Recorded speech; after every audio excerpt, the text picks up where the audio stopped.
Wait, what's that music? That music sounds familiar. Oh no.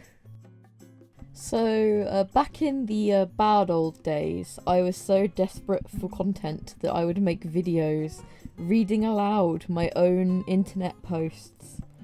Cringe, I know. But I thought, just because I'm doing things again, one more can't hurt. I give to you the final NITROPOSTING video. If you date me, I'll be more like a strange pet than a girlfriend. I'll live in your basement, where I'll be safe from all of the bad noises and evil sunlight. And once a week you'll go down there and feed me a bucket of sheep organs from the palm of your hand like I'm a petting zoo goat. Well, I don't know what kind of mood I was in when I made that post, but I suppose I was just asking for trouble. So it is allegedly 21 years to the day since I crawled fully formed out of a hole in the ground. Wow, what can I say? Time flies when you're not having any fun. Also, this means I'm legally able to drink in the distant land of Americaland, but that doesn't matter because I'd burst into flames if I ever entered their borders. Drink what? I don't know, but I've heard it's fun. Here in Britain we only drink pond slime. Anyway, I'm gonna have a nice warm glass of pond slime to contemplate my 21 years of life, and also the fact that I cannot be stopped. It is only a matter of time. 22 years since I escaped the hole and nobody has managed to find a way to kill me yet. You'll have to try better than that, boys. Raising a glass of lukewarm pond slime and giving a toast. Here's to another year. Me 5 years ago, pale as a ghost, balding, and losing my mental health to malnutrition. Did you know that meat is murder? Check your human privilege, carnist scum. Me today, fit enough to walk for miles without getting out of breath, banging on the window of my local organic farm shop. Sheep hearts, sheep hearts, sheep hearts, sheep hearts. I guess I've gone from one form of unbearably preachy to another form of unbearably preachy, but at least this form of unbearably preachy doesn't involve my hair falling out. Did people's eyes used to be further apart in the early 2000s, or is my face blindness just that bad? Has the aspect ratio of the human skull shifted? Ladies, if your girl weighs many, many hundreds of tons, speaks in a voice of screeching wheels and rattling chains, is made of steel and the screams of children, that's not your girl, that's my girl, and she is a roller coaster. To this day I don't quite know what this means. I think I could have just said, I like roller coasters, and left it at that. Was anyone ever going to tell me that it fell off the back of a lorry is just granny code for shoplifted? Or was I just supposed to go on believing that expensive goods were just shipped in shockingly unsecure lorries?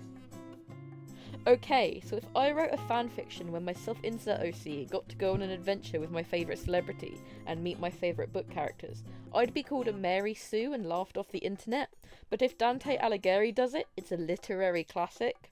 Oh, I see how it is. One rule for me, and another rule for 13th century Italian poets.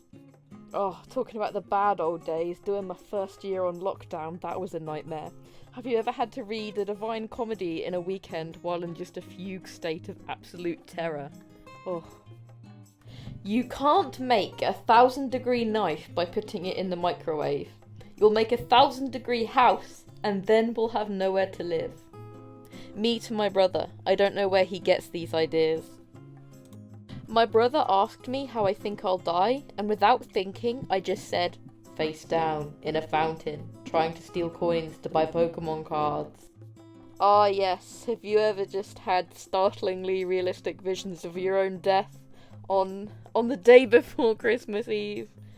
Buying clothes is a gigantic faff, and I do not like it. Fashion peaked at the potato sack with a head hole cut into it, so why are we doing all this? Also, my body is a really hard shape to make clothes for.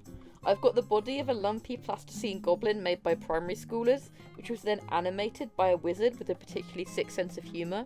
When I buy clothes, they serve only as nudity prevention aids. I don't need colours or patterns. Why is Spotify so rude to me? It keeps adding songs to my playlist without permission. Excuse me? Excuse me? Who do you think is the listener here, Mr. Spotify? That's what I thought, stinky. Stinky man. This is what drives people to piracy.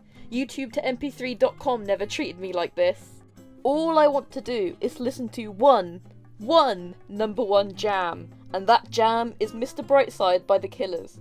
Yet my bops are withheld from me. There will be no bops tonight. My jams runneth cold. And all because of the tempestuous rigmarole of Spotify. I hope you're happy, stinky. Tempestuous rigmarole? What does that even mean? I think it's an example of this thing I do, where I have long words that I almost know what they mean, but not quite, so I just use them the way they make me feel. So you've got tempestuous rigmarole. And that was probably the final Nitro posting video. I say probably the final because this is pretty cringe, isn't it? I hope you've enjoyed whatever the heck this is. Don't like, don't subscribe, and I will hopefully see you again soon with some other form of content. Goodbye.